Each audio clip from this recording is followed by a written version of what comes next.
এই তোরা দুজন রাগ দেখাস কেন? আমি এই এলাকার বাপ। ও তাই, তো কি করেন আপনি? হ্যাঁ, আপনি কি করেন? বলো দুইটার সামনে একটু চাপা মারি। আরে আমি হলাম এই এলাকার বড় মাস্টার, আর আমি এই এলাকায় এত কাম করে বেড়াই, সবাই আমাকে দেখে ভয় পায়।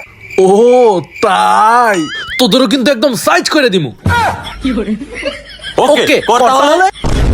এই তোরা কারা? আমরা পুলিশ। আজকে আমরা সিভিল ড্রেসে বের হইছি। আল্লাহ গো, আজকে চাপা মারতে গিয়ে পুলিশদের হাতে ফেসে গেলাম। চল থানায়। এক্ষুনি থানায় চল। কিছুক্ষণ পর, এটা আমাকে কোথায় নিয়ে আসলেন? এটা তো থানা না। হি হা হা হা। আরে আমরা তো পুলিশ না। ডাকাত ডাকাত। লাগা তোর ফ্যামিলিকে ফোন। তারপর 5 লাখ টাকা চা। হ্যালো, জলদি 5 লাখ টাকা পাঠাও এই নাম্বারে। এই টাকা পাইছি, এখনই মালটাকে মেরে ছেড়ে দে। থাক তুই, এই যাও। হাই হাই, আজকে কি একটা ফান্দে যে পড়ে গিয়েছিলাম। আল্লাহ গো, সামনে এরা কেন? আরে নাইত ভাই,